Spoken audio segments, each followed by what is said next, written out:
So we Hello stayed there and had a everyone, little coffee, welcome and to my all the channel. cats, and then they give you a handful of, like dried chicken treats and stuff, and they all come around and My name is Zara, and I'm 28. Tonight, my parents handed me a birthday cake that read, "Congratulations on another year of being pathetic," while every family member filmed my reaction, waiting for me to break down and cry. Instead, I thanked them for dinner and walked toward the door. But before I left, I said three words that made them all start screaming. Where are you watching from today? Drop your location in the comments below and hit that like and subscribe button if you've ever felt completely unwanted by your own family. You'll definitely want to stick around for what happened next. Let me take you back to how I got here, because this story didn't start with a cruel birthday cake. It started 28 years ago when I was born into the Walsh family, where being the family disappointment became my permanent role before I could even walk. Growing up, I learned early that I was different from everyone else in my family. Not special different, mind you, wrong different. While my brother Tommy excelled at baseball and brought home trophies that lined the mantelpiece, I brought home report cards that my parents would glance at and set aside with barely concealed disappointment. While my sister Katie won beauty pageants and filled photo albums with sparkling tiaras, I filled nothing except space at the dinner table. My parents, Linda and Frank Walsh, had very specific ideas about success, and I didn't fit any of their criteria. Tommy was going to be a professional athlete, they declared. Katie was going to marry well and produce beautiful grandchildren. And me? Well, they never really figured out what I was supposed to do, which became increasingly obvious as the years passed. Family gatherings were particularly brutal. Every birthday, holiday, or celebration became an opportunity for my relatives to point out everything I wasn't accomplishing. "Zara's still single," Aunt Margaret would announce to the room as if I weren't standing right there. "Maybe you should try online dating, dear. Lower your standards a bit."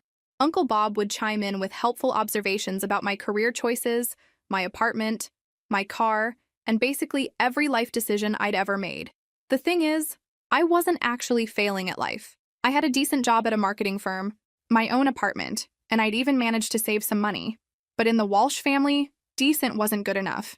If you weren't winning trophies, pageants, or landing CEO positions, you were basically invisible. Actually, that's not quite right.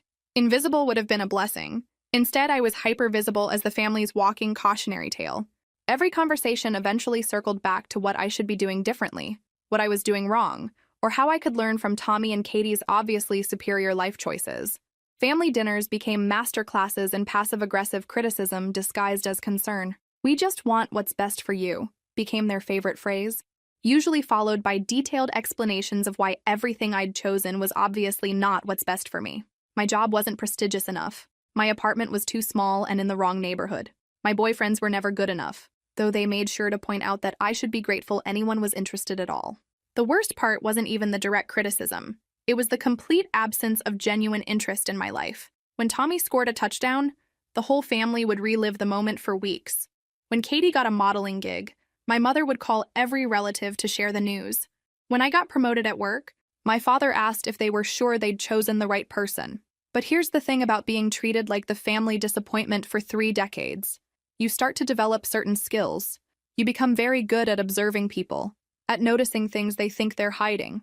You learn to listen carefully to what people say and what they don't say.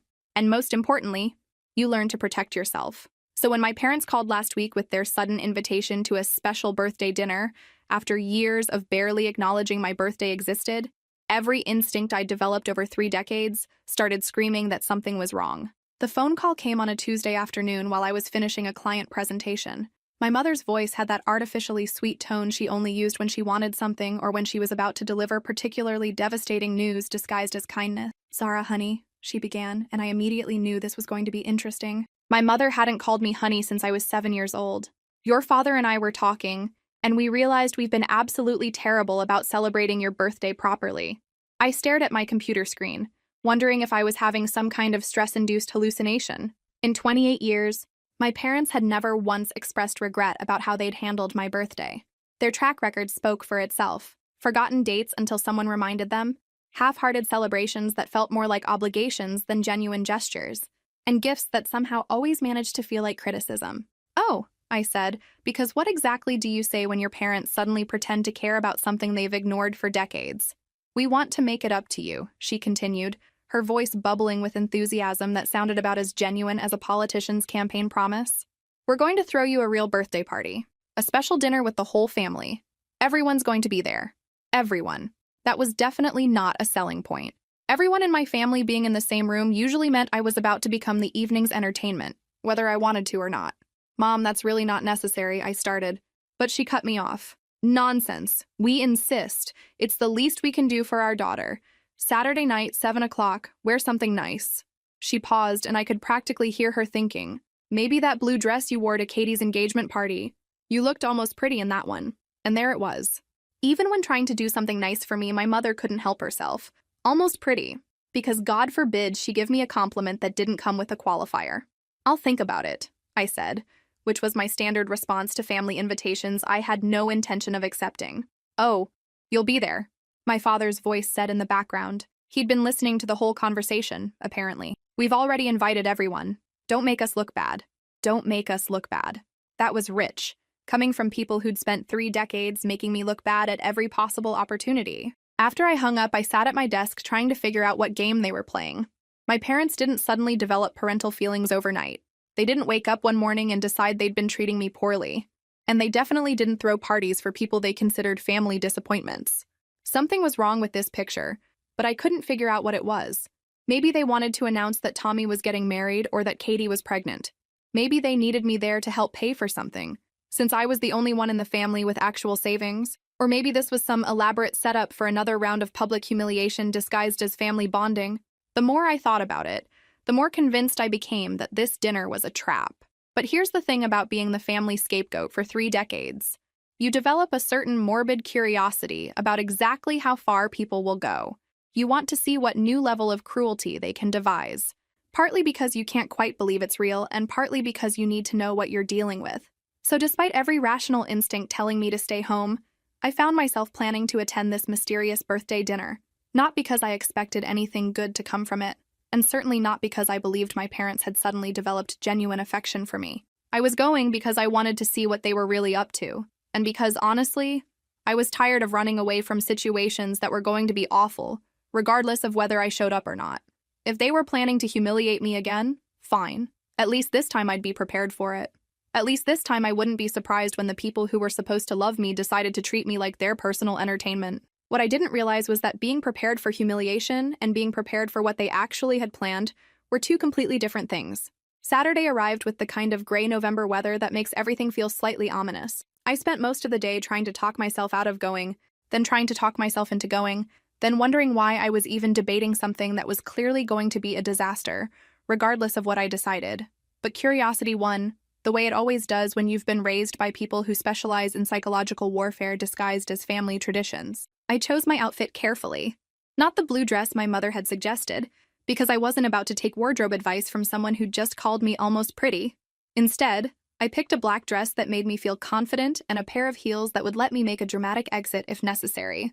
Because if this evening was going to be a performance, I might as well look good for my exit scene. The restaurant they'd chosen was Luigi's, a mid-range Italian place where my family had celebrated every major occasion for the past 15 years.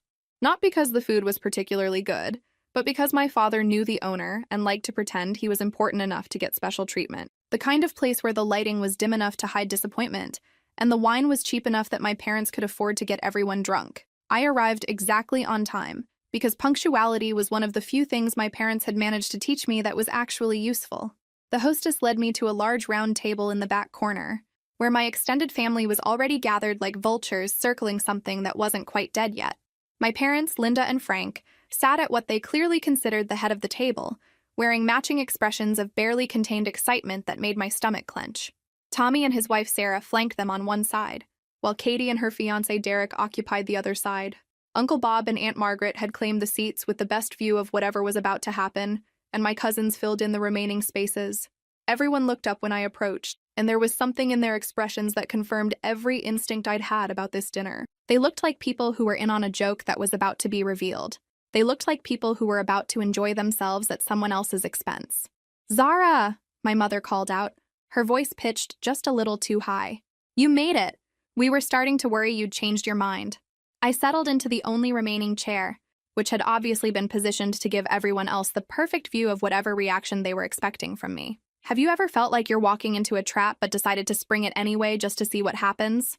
Drop a comment below if you've ever been there. The conversation during dinner was aggressively normal, which was somehow more unnerving than if they'd just been openly hostile.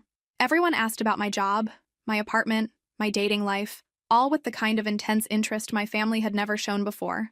It felt like being interviewed by people who already knew they weren't going to hire you but wanted to document all the reasons why. Tommy regaled us with stories about his latest promotion. Katie showed off her engagement ring for the 15th time and discussed wedding plans that sounded like they cost more than most people's houses. My parents basked in their children's successes like plants absorbing sunlight, while I sat there wondering when the other shoe was going to drop. Because it was definitely going to drop. The artificial cheerfulness, the overly attentive questions, the way everyone kept checking their phones and exchanging glances when they thought I wasn't looking, it all pointed to something planned, something that required an audience and documentation. About halfway through dinner, I started noticing subtle signs that something was planned. Katie kept glancing at her phone, which was positioned at an odd angle near her water glass. Tommy had his phone beside his plate, and I caught him tapping the screen when he thought I wasn't looking. Even Uncle Bob kept fidgeting with his phone in a way that seemed unnatural for him. The realization hit me gradually. They were preparing to record whatever was coming next. That's when I realized this wasn't just going to be another round of casual humiliation disguised as family bonding. This was going to be something bigger, something they wanted to preserve and probably share. Something they thought was going to be so entertaining that they needed to document it. I excused myself to go to the bathroom, partly because I needed a moment to think, and partly because I wanted to see how they reacted when I left the table. Sure enough, the moment I stood up, I saw several of them lean forward in hushed conversation. Whatever they had planned, they were discussing last-minute details. In the bathroom mirror, I studied my own reflection and tried to prepare myself for whatever was coming. 28 years of being this family's designated victim should have prepared me for anything, but something about tonight felt different. Bigger, more deliberate. When I returned to the table, the atmosphere had shifted again. Everyone was practically vibrating with anticipation, like children waiting for Christmas morning.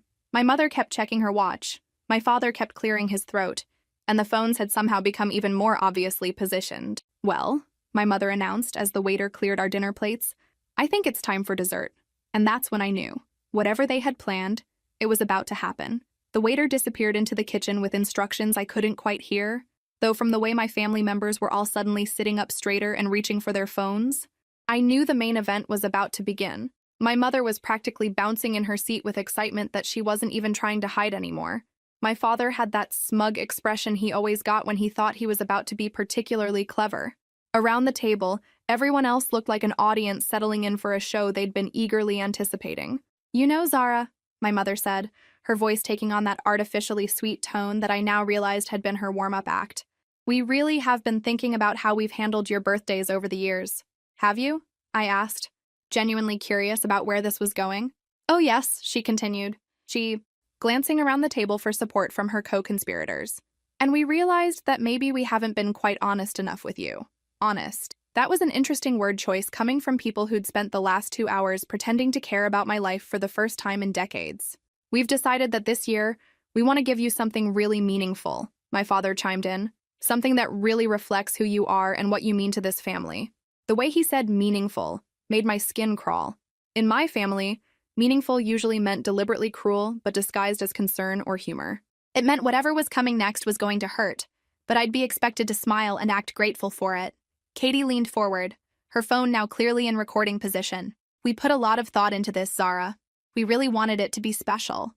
Special. Right. The same way my family had always made me feel special. Which was to say, like a circus performer whose only job was to entertain everyone else with my reactions to whatever they threw at me. That's when the waiter returned, carrying a cake that made the entire table erupt in barely contained giggles. It was a standard sheet cake with white frosting. Nothing fancy. But it was what was written on it that made everyone start reaching for their phones to capture my reaction. In bright blue frosting letters, the cake read, "Congratulations on another year of being pathetic." The silence that followed was the kind of absolute quiet that only happens when an entire room full of people is holding their breath, waiting to see how someone will react to being publicly humiliated. Every phone at the table was now actively recording. Every face was focused on me with the intensity of people watching a car accident happen in slow motion. For just a moment, I felt exactly what they wanted me to feel. That familiar rush of humiliation and hurt that had been my constant companion throughout childhood. The crushing weight of being reduced to entertainment for people who were supposed to love me. The bewilderment of trying to understand how the people who brought me into this world could take such obvious pleasure in trying to break me down. But then something else kicked in, something that had been building for 28 years of moments exactly like this one. A kind of crystalline clarity that made me realize I was done. I was done pretending their cruelty was normal. I was done making excuses for people who had never shown me genuine kindness. I was done being grateful for scraps of attention from people who clearly saw me as nothing more than a source of amusement. Most importantly, I was done reacting the way they expected me to react. Instead of tears, instead of anger, instead of running away or breaking down, I felt something I'd never felt before in one of these situations. I felt calm, completely, utterly calm. "Thank you," I said, looking directly at my mother. "This is exactly what I would expect from you." The confusion on their faces was immediate. This wasn't the script they'd prepared for. They'd expected tears, or anger, or some kind of dramatic breakdown they could film, and probably share with their friends later. They'd expected me to play my assigned role as the family victim. "It's just a joke, honey," my father said quickly, probably realizing that my calm response wasn't what they'd been hoping for. "You know how we like to tease." "Oh, I know exactly how you like to tease," I replied, standing up from my chair. "You've been showing me for 28 years. I picked up my purse, smiled at the table full of people who were still holding their phones like they weren't sure whether to keep recording or not, and headed for the door. But I wasn't done yet. Not even close. Because for the first time in my life, I wasn't walking away as the victim of this family's cruelty. I was walking away as someone who had finally figured out how to turn the tables. I made it exactly 3 steps from the table before I stopped and turned back around. Every instinct I'd developed over 3 decades of being this family's punching bag told me to keep walking, to get out of there before they could inflict any more damage, to go home and pretend this had never happened. But for the first time in my life, I wasn't listening to those instincts. Instead, I was listening to a voice that had been getting stronger every day for the past few years. The voice that reminded me I was a grown woman with my own life, my own job, my own money, and my own choices. The voice that was tired of letting these people define my worth based on their own limitations. The voice that was absolutely done with being anyone's victim. "You know what?"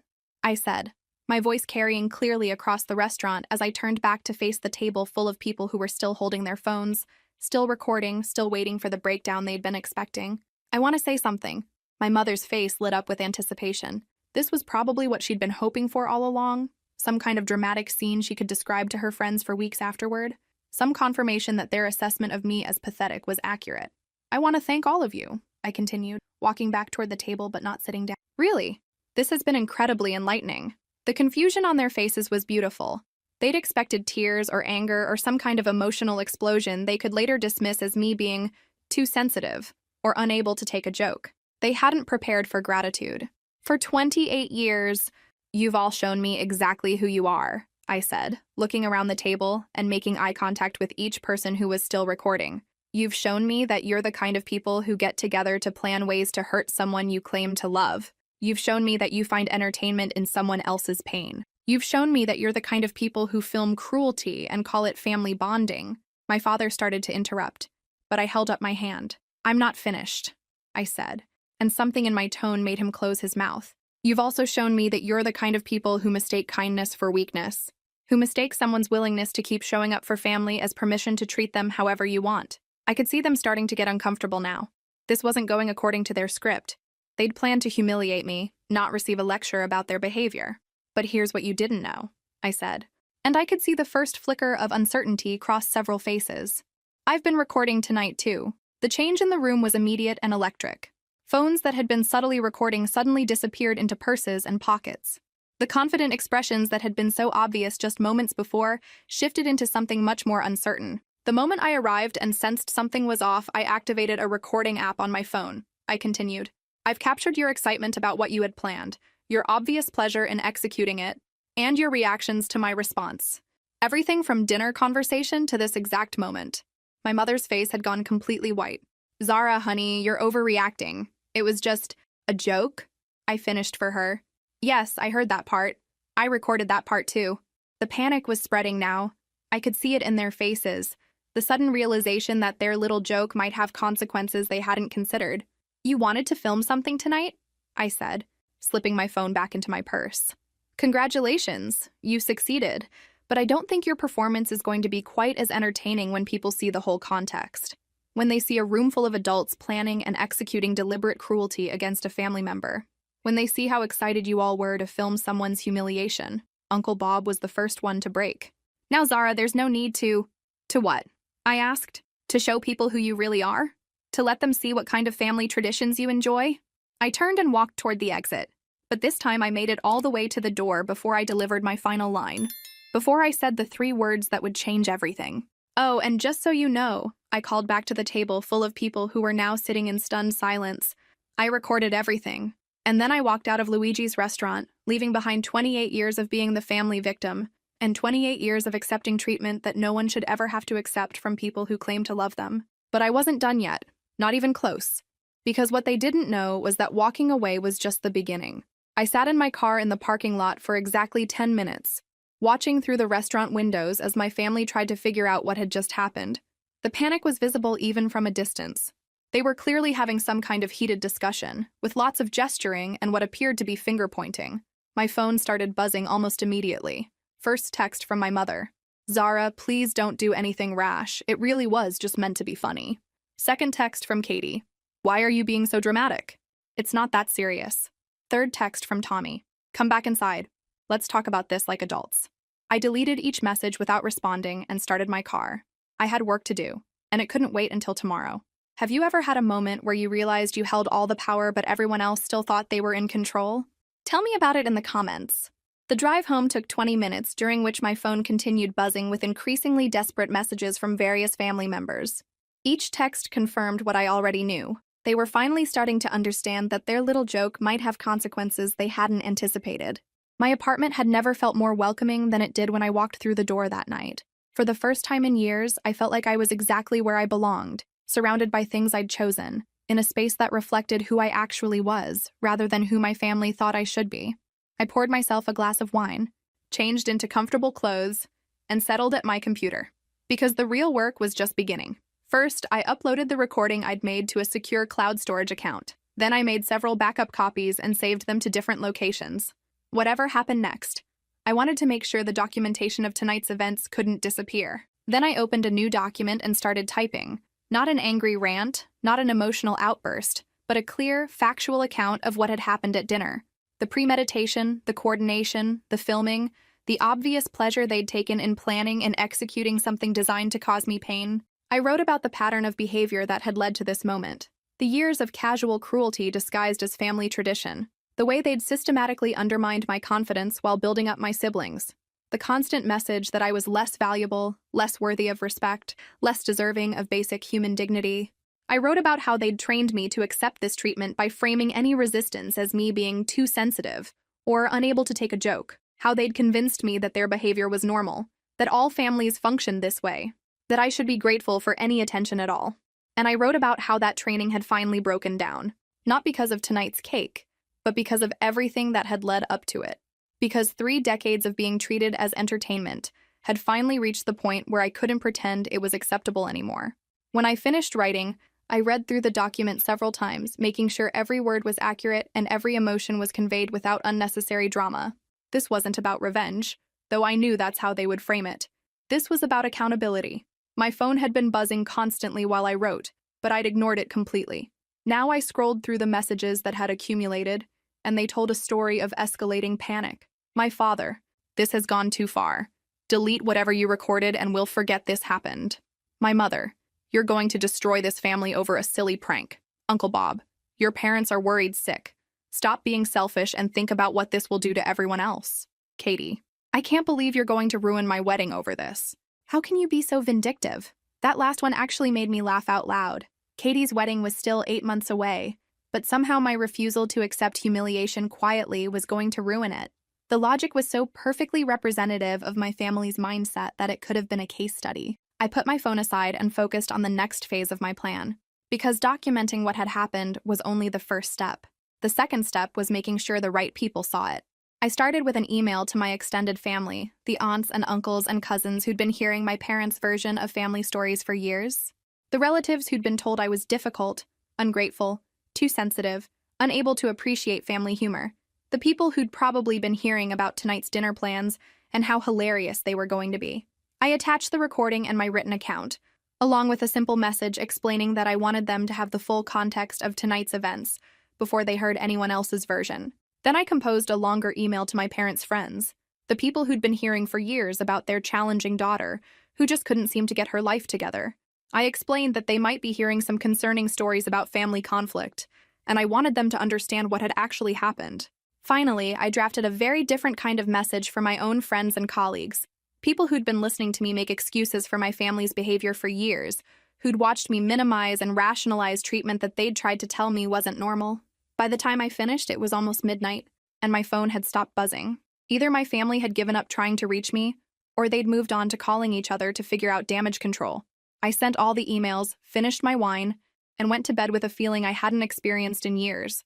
For the first time in my adult life, I felt proud of myself. Not for any external achievement, not for meeting someone else's expectations, but for finally standing up for myself in a way that mattered. Tomorrow, there would be consequences. Phone calls, arguments, probably threats and guilt trips, and every manipulation tactic my family had perfected over the decades. But tonight, I slept better than I had in years, knowing that I was finally done being anyone's victim. The real story was just beginning. Sunday morning brought the sound of my phone ringing at 6:47 a.m. I'd turned off notifications for texts the night before, but calls were still getting through, and apparently my family had decided that early morning panic was their best strategy. I let it go to voicemail. Then I let the next 5 calls go to voicemail too. By the time I finally dragged myself out of bed around 9 a.m., I had 14 missed calls and 47 unread text messages. The progression from demanding to pleading to threatening was almost artistic in its desperation. What do you think is going to happen next?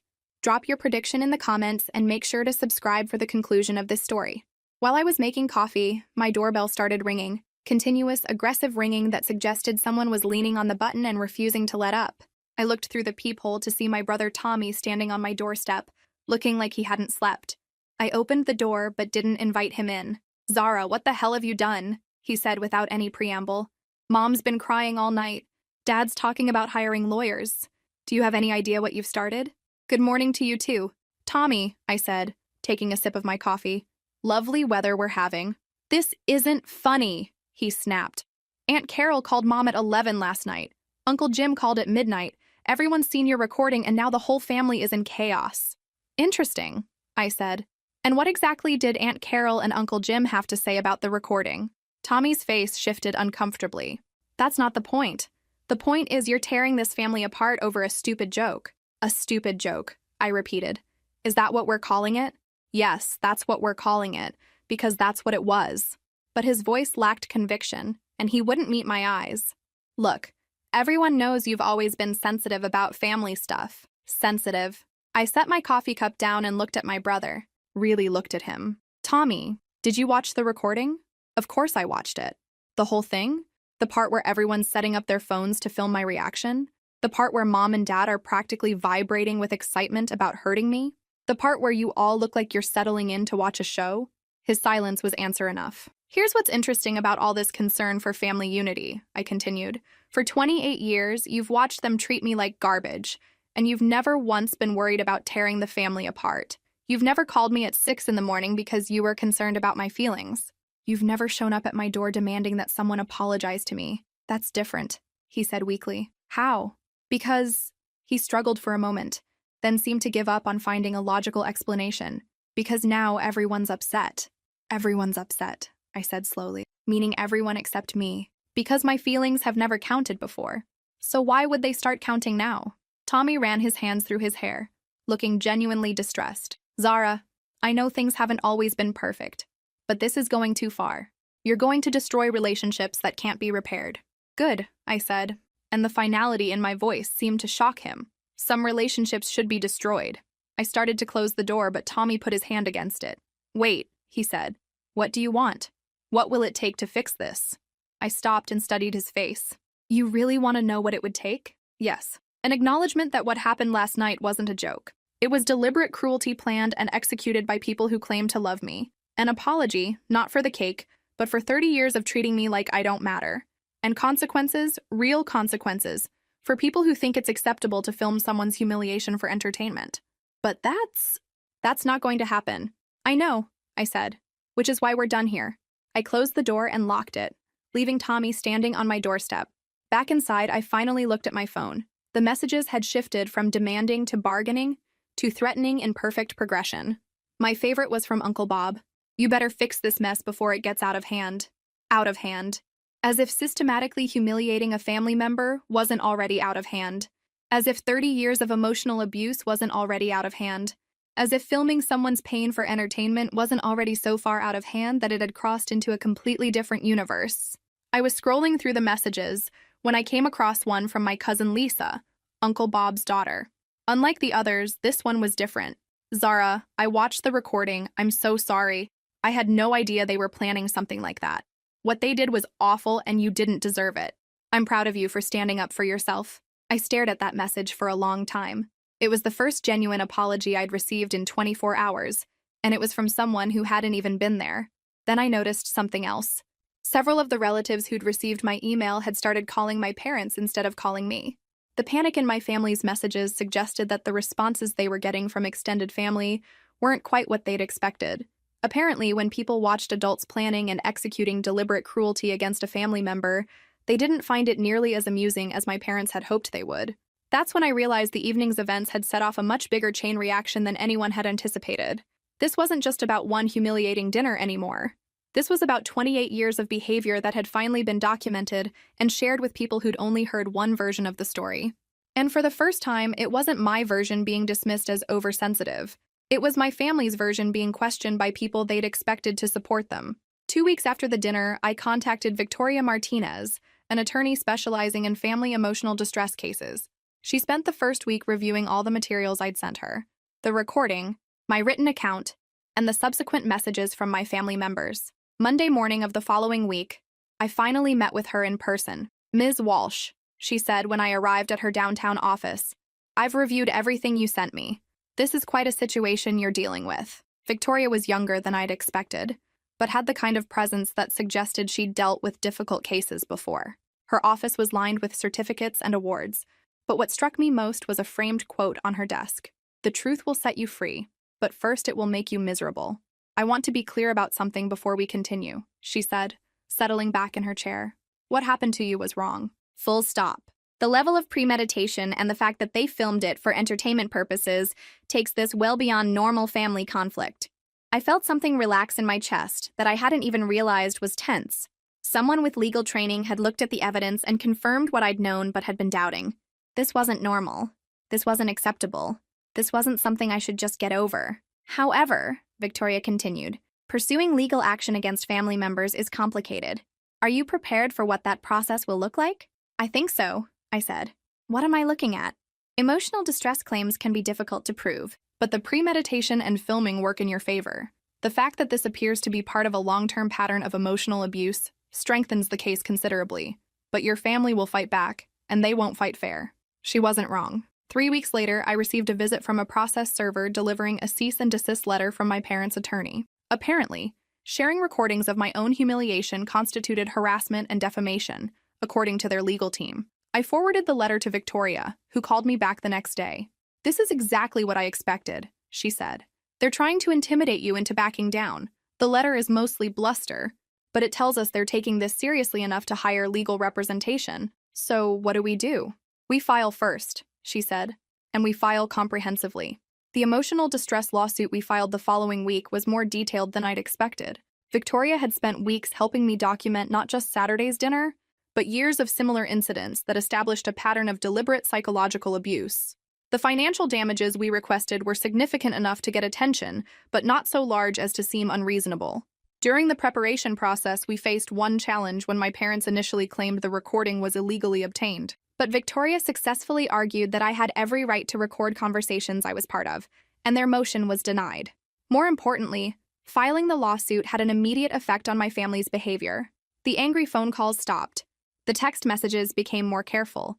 Someone had clearly explained to them that anything they said to me now could be used as evidence. But the real impact was on everyone else. My cousin Jennifer called me the Thursday after we filed the lawsuit, her voice shaking. "Zara, I just wanted you to know that after I saw your recording, I started thinking about some things that happened at family gatherings over the years, things I saw but didn't really process at the time." "What kind of things?" "The way they talked about you when you weren't around.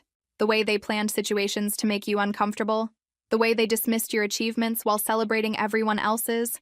I always thought it was just typical family dynamics, but seeing it all laid out like this, she paused. I'm ashamed that I never said anything. Jennifer wasn't the only one. Throughout the weeks following the lawsuit filing, I received calls and messages from relatives who were suddenly viewing past family interactions through a different lens.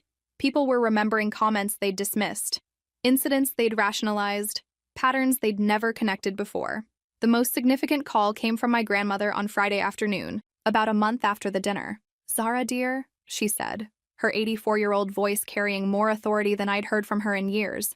"I've seen what your parents did, and I want you to know that I'm ashamed of them." My grandmother had always been the family matriarch, the person whose opinion carried the most weight, whose approval everyone sought. For her to publicly condemn my parents' behavior was seismic. "I've also seen the responses from other family members," she continued, "and I want you to know that not everyone agrees with your parents' version of events. Some of us have been watching this pattern for years and wondering when someone would finally have the courage to address it." Grandma, you don't need to explain anything to me, dear. What you need to know is that your grandfather and I will not be attending any family gatherings where your parents are present until they make proper amends for their behavior. I sat in stunned silence. My grandparents were the center of all major family celebrations. Thanksgiving, Christmas, Easter, birthday parties, all revolved around their house and their participation. For them to boycott events until my parents apologized was unprecedented. Furthermore, my grandmother continued, I've spoken to several other family members who feel the same way. Your parents are going to discover that their behavior has consequences beyond just their relationship with you. After we hung up, I sat in my apartment trying to process what was happening. What had started as me finally standing up for myself had become something much larger. My family's carefully constructed narrative about who was the problem and who was the victim was falling apart under scrutiny from people they'd expected to support them automatically. My phone rang again. This time it was my mother, and her voice was different than I'd ever heard it before. Scared. Uncertain. "Zara," she said carefully, "your father and I think maybe we should all sit down and talk about this situation." "What situation is that, Mom?" There was a long pause. "You know what situation." "No, I really don't. Can you be more specific?" Another pause. "The misunderstanding from Saturday night." "Misunderstanding?" I almost laughed. "Is that what we're calling it now?" "Zara, please. Your grandmother isn't speaking to us. Half the family has canceled plans. Your father's colleagues have seen the recording. This has gotten completely out of control." "Interesting," I said. "And what exactly is out of control about people seeing who you really are?" "That's not fair," she said, but her voice lacked conviction. "You're making us look like monsters over a simple prank." "Mom?" I said quietly. "I didn't make you look like anything. I just showed people what you actually did." There was silence on the other end of the line. "The difference between those two things," I continued, "is everything." 6 weeks after the dinner, I was settling into a routine I hadn't experienced since childhood. Peace. My phone wasn't constantly buzzing with family drama. My weekends weren't filled with obligatory gatherings where I'd be the evening's entertainment. My stress levels had dropped so dramatically that I was sleeping through the night for the first time in years. The lawsuit was progressing steadily. My parents' attorney had filed several motions trying to get the case dismissed, all of which had been denied. Discovery was moving forward, which meant my family was being forced to produce evidence and answer questions under oath about their treatment of me over the years. "The beautiful thing about legal discovery," Victoria had explained, "is that it doesn't care about family loyalty or keeping secrets. It only cares about facts." Meanwhile, the social consequences of their behavior were expanding in ways none of us had anticipated. My father's co-workers at the insurance company where he'd worked for 15 years had seen the recording. According to my cousin Mark, who worked in the same industry, my father was facing some uncomfortable conversations and strained relationships with colleagues who were questioning his judgment. My mother's book club had become noticeably uncomfortable around her after several members saw the recording. Her volunteer position at the local animal shelter became tense as other volunteers expressed discomfort with the situation. Most significantly, their social circle was contracting gradually. Friends who'd known them for decades were distancing themselves, not just because of what they'd seen in the recording, but because they were starting to question other behaviors they'd witnessed over the years. I learned about most of these developments through my cousin Lisa, who had become an unexpected ally in all of this. She called me every few days to update me on family developments, and her reports painted a picture of a couple who were finally facing consequences for behavior they'd never been held accountable for. "Your Aunt Margaret tried to defend them at first," Lisa told me during one of our calls. "She kept saying it was just family teasing and that you were overreacting. But then Uncle David reminded her about the time they publicly mocked your college graduation speech, and the time they forgot to invite you to Tommy's surprise party, and the way they always seated you at the kids' table until you were 25. And Aunt Margaret got quiet and hasn't brought it up since. I think people are starting to remember a lot of things they'd previously written off as harmless family dynamics. The isolation my parents were experiencing was largely self-imposed. They could have acknowledged what they'd done, apologized sincerely, and begun the process of making amends. Instead, they'd chosen to double down on their position that I was overreacting and that everyone else was being manipulated by my victim mentality. This strategy was backfiring spectacularly. During this time, I was building a life that felt more authentically mine than anything I'd ever experienced. Without the constant drain of family drama, I had energy for things I'd forgotten I enjoyed. I started taking pottery classes. I joined a hiking group. I began dating again, something I'd avoided for years because I'd been too exhausted from family stress to maintain healthy relationships. Most importantly, I was discovering what it felt like to be around people who genuinely liked and respected me. People who didn't see me as entertainment or as someone who needed constant correction. People who valued my opinions, celebrated my successes, and supported me during difficulties without making me feel grateful for basic human decency. The contrast was so stark that I started to understand just how abnormal my family relationships had been. I'd become so accustomed to being treated poorly that I'd forgotten what normal human interaction felt like. My new hiking group included a woman named Sarah who worked as a therapist. During one of our conversations about family relationships, she made an observation that stayed with me. Healthy families want their members to thrive, she said. They celebrate each other's successes, support each other during failures, and create environments where everyone feels valued and respected. Unhealthy families need someone to be the problem, so everyone else can feel superior by comparison. What happens when the designated problem person leaves? I asked.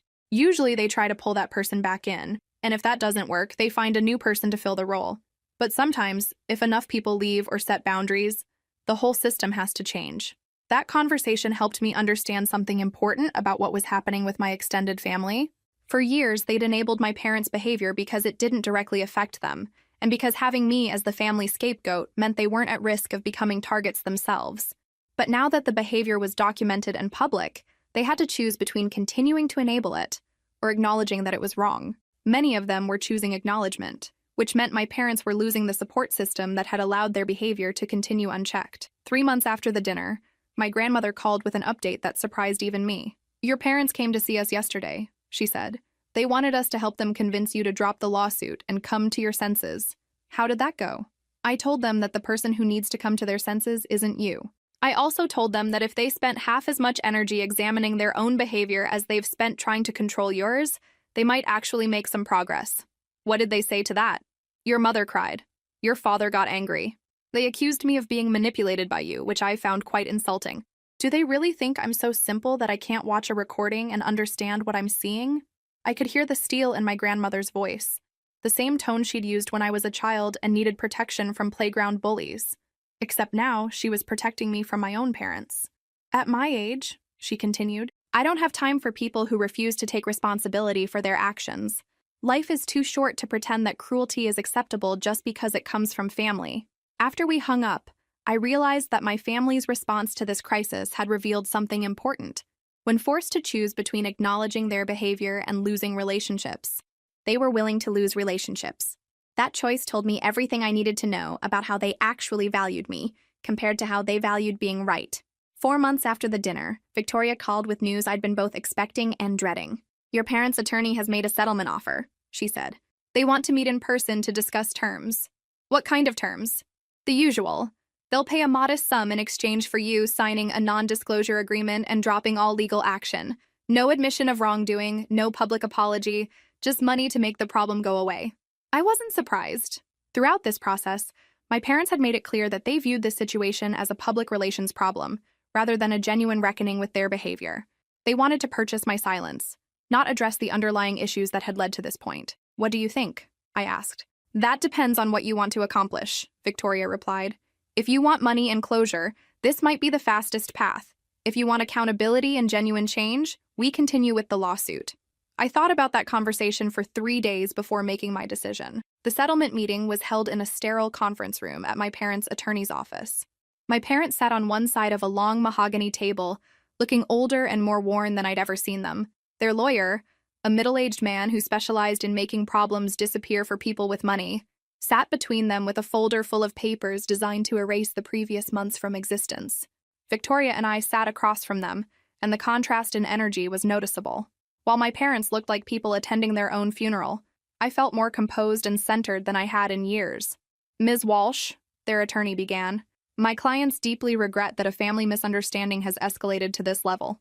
They're prepared to offer a substantial sum to resolve this matter and allow everyone to move forward. How substantial? Victoria asked.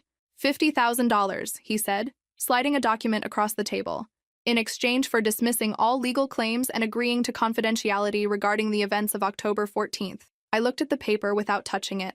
$50,000 was more money than I'd ever seen at once, enough to pay off my student loans and put a down payment on a house. It was also significantly less than what we could potentially win at trial, but more importantly, it came with strings attached that I wasn't willing to accept. The confidentiality clause is interesting, I said, looking directly at my parents for the first time since entering the room. It basically says I can never talk about what you did to me, even if you do it again. Zara, my mother said quietly, speaking for the first time since we'd sat down, we just want to put this behind us. We want to be a family again. Do you? I asked.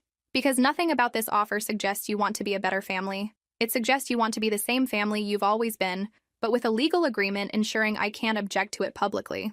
My father leaned forward.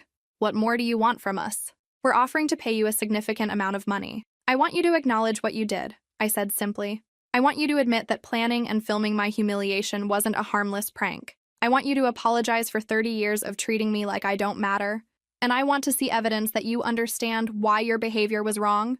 That's not reasonable, their attorney interjected. My clients aren't admitting any wrongdoing. Then we don't have a deal, I said, standing up. Zara, wait, my mother called as I moved toward the door. Please don't do this. Think about what this will do to the family. I stopped and turned back to face her. I have been thinking about the family. Mom, for 30 years I've been thinking about the family. I've been prioritizing the family's comfort over my own dignity. I've been protecting the family's reputation while you destroyed mine. I've been keeping the family's secrets while you made sure everyone knew mine. My voice was steady, calm, completely controlled. But you know what? I'm done thinking about the family. From now on, I'm thinking about myself. You're being selfish, my father said, his voice rising slightly. Good, I replied.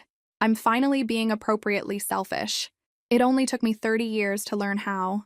Outside the attorney's office, Victoria and I discussed the next steps. The settlement rejection meant we would proceed to trial, which could take months and would be emotionally exhausting for everyone involved. Are you sure about this? She asked. Trials are unpredictable. You could win more than they offered, but you could also lose everything and end up paying their legal fees. I'm sure, I said. This was never really about money anyway. That evening my phone rang. It was my brother Tommy, and he sounded desperate. Zara, what the hell is wrong with you? Do you know how much $50,000 is? Do you know how many people would kill for that kind of money? Apparently it's how much my parents think my silence is worth, I replied. That's not what this is about and you know it. They're trying to fix things and you're being vindictive. Tommy, I said patiently, if someone punched you in the face and then offered you money to pretend it never happened, would you consider that fixing things? That's completely different. How? There was a long pause. Because this is family. Exactly, I said. This is family, which means it should be better than strangers treating each other badly, not worse.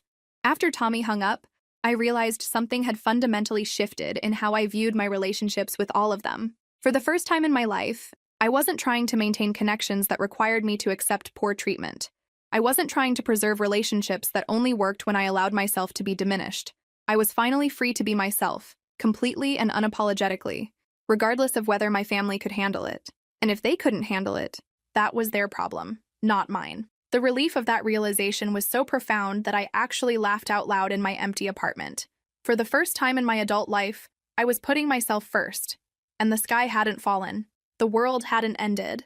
My family's threats about destroying relationships had turned out to be empty, because relationships that required my silence and submission weren't worth preserving anyway. I was free, and it felt incredible. The trial date was set for 6 weeks after the failed settlement meeting, and the weeks leading up to it brought developments I hadn't anticipated. What started as a civil lawsuit about emotional distress had become something much larger as more family members came forward with their own stories about my parents' behavior patterns. Victoria called me on a Tuesday morning with news that changed everything. Zara, I've been contacted by 3 of your relatives who want to provide testimony about incidents they witnessed over the years. Additionally, someone has provided us with recordings of conversations where your parents discussed their plans for the dinner and their general attitude toward you. Recordings? I was stunned. Who has recordings? Your cousin Jennifer. She recently contacted me after hearing about the lawsuit. Apparently, she's been documenting some family interactions over the past year because she started noticing concerning patterns at gatherings. She had her phone recording during a family barbecue last summer where your parents were discussing plans for your birthday. The recordings Jennifer provided were devastating. Hours of conversations between my parents and other family members where they discussed me with casual cruelty that took my breath away, planning not just the birthday dinner, but years of other incidents designed to bring me down to earth and teach me not to think I'm better than everyone else. 2 months before the dinner, where my father clearly stated that I needed to be knocked down a few pegs, and that the birthday celebration would be the perfect opportunity to remind her where she stands in this family. But the recording that sealed their fate was one where my mother laughed about how they'd trained me so well to accept whatever we dish out, that they could probably do anything and she'd just take it. When Victoria played these recordings for me, I felt something break inside my chest. Not break in a way that damaged me, but break in a way that finally released me from any lingering guilt or obligation I'd been carrying. This wasn't family dysfunction. This wasn't miscommunication or misunderstanding. This was deliberate, calculated psychological abuse that they'd been planning and executing for years, confident that I would continue to accept it. The recordings change everything, Victoria explained. This is no longer just about one incident. This is about a pattern of deliberate psychological abuse with clear evidence of intent and premeditation. 3 days before the trial, my parents' attorney called to request an emergency meeting. This time, they came to Victoria's office, and the dynamic was completely different. My parents looked exhausted, defeated. Their attorney looked like someone who'd realized his clients had been lying to him about the facts of the case. "Ms. Walsh," he began, "my clients would like to make a substantially revised offer to settle this matter." "How substantially revised?" Victoria asked. $75,000, a public apology, and acknowledgement of wrongdoing. No confidentiality requirements. I looked across the table at my parents, who couldn't meet my eyes. "What changed?" I asked. Their attorney glanced at his clients, then back at me. "They've become aware that you have evidence they weren't expecting. Evidence that proves everything I've been saying for 30 years. Evidence that makes this case very difficult to defend," he admitted. My mother finally spoke, her voice barely above a whisper. "Zara, please. We didn't realize how bad it looked from the outside. We thought it was just normal family teasing." "No, you didn't," I said quietly. "The recordings make it very clear that you knew exactly what you were doing and why you were doing it." My father finally looked up. "What do you want from us?" "We're offering you everything you asked for." I thought about that question for a long moment. What did I want from them? For 30 years, I'd wanted them to love me the way parents should love their children. I'd wanted them to be proud of me, to support me, to treat me with basic respect and dignity. I'd wanted them to see my worth and celebrate my successes instead of diminishing them. But sitting in that conference room, looking at 2 people who'd spent decades systematically destroying my self-worth for their own entertainment, I realized something profound. I didn't want anything from them anymore.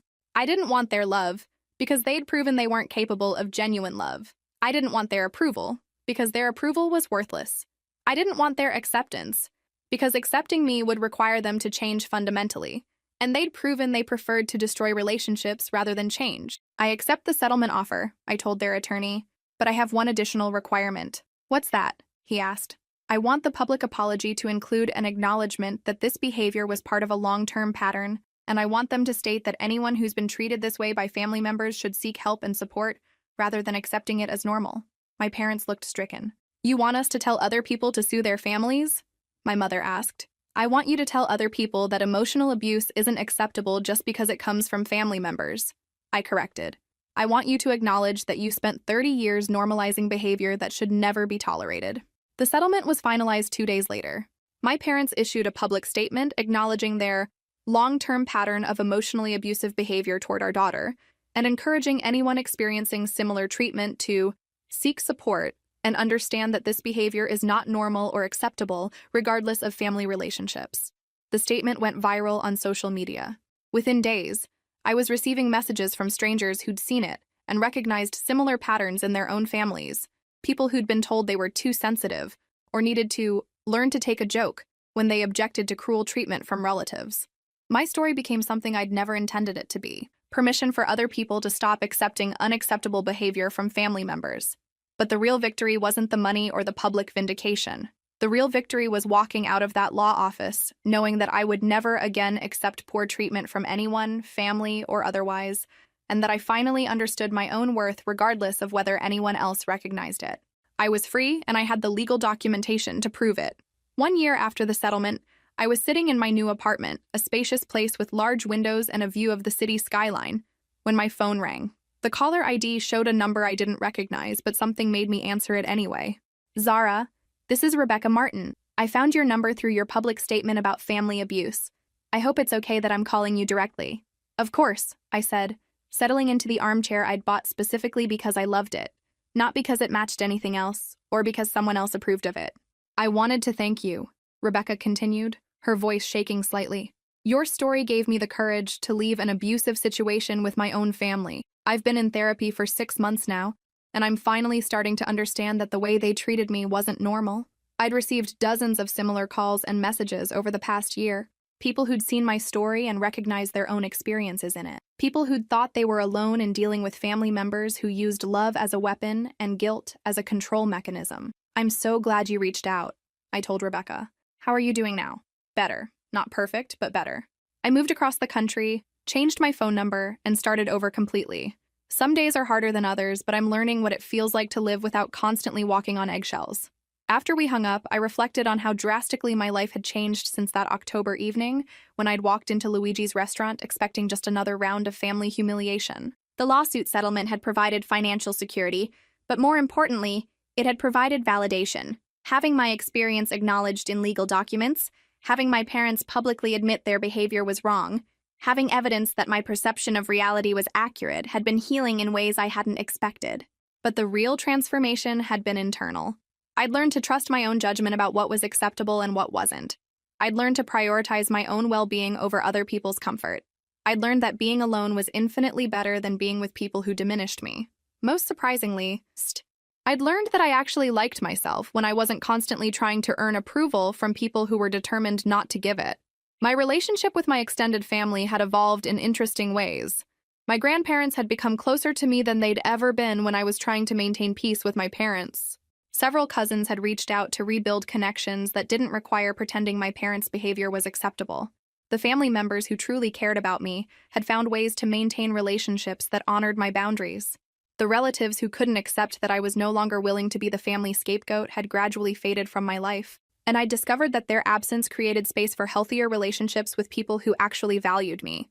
My parents had honored the terms of the settlement by issuing the public apology and paying the damages, but there had been no further contact between us. They'd made no attempt to have genuine conversations about repairing our relationship, which told me everything I needed to know about their priorities. I'd grieved the parents I'd wanted them to be, but I'd stopped grieving the relationship I'd actually had with them. That relationship had been harmful to me, and its absence was a gift, not a loss. My career had flourished without the constant drain of family stress. I'd been promoted twice and was considering starting my own consulting firm. My personal relationships had improved dramatically once I'd learned to recognize red flags and set boundaries. I was dating someone who treated me with genuine respect and kindness, and the contrast with my family experiences had helped me appreciate what healthy relationships actually looked like. Most importantly, I'd learned to be my own advocate. I no longer waited for other people to defend me or validate my experiences. I no longer tried to convince people who were determined to misunderstand me. I no longer accepted crumbs of affection from people who should have been providing genuine love and support. That evening, as I was preparing for bed, I found myself thinking about the moment at Luigi's when I'd said those 3 words that changed everything. I recorded everything. Those words hadn't just exposed my family's behavior, they'd marked the moment when I stopped being a victim and started being the author of my own story. For 30 years, other people had written my narrative. They'd decided who I was, what I was worth, how I should be treated. They'd convinced me that their version of reality was the only valid one, that their assessment of my value was accurate, that their treatment of me was what I deserved. But in that restaurant, surrounded by people who thought they were about to enjoy another round of entertainment at my expense, I'd finally taken control of the narrative. I'd shown them that their version of events only worked when no one else could see what they were really doing. I demonstrated that their power over me was entirely dependent on my willingness to accept it. I'd proven that their assessment of my worth was meaningless compared to my own. The recording I'd made that night had become evidence in a legal case, but it had been something more important than that. Proof that I finally understood my own value and was willing to defend it. As I turned off the lights in my apartment, the same apartment my parents had once criticized as too small and in the wrong neighborhood, I felt something I'd never experienced before: complete satisfaction with my own choices. I'd built a life that reflected who I actually was, rather than who other people thought I should be. I'd surrounded myself with people who appreciated me, rather than people who tolerated me. I'd created a space where I could be entirely myself without fear of judgment or punishment. The birthday dinner that was supposed to be my final humiliation had instead become the moment of my liberation. And unlike the family jokes at my expense, this victory would never get old.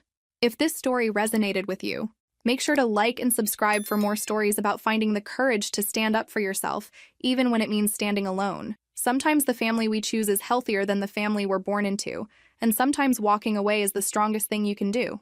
Remember, you don't owe anyone access to your life, especially people who use that access to hurt you.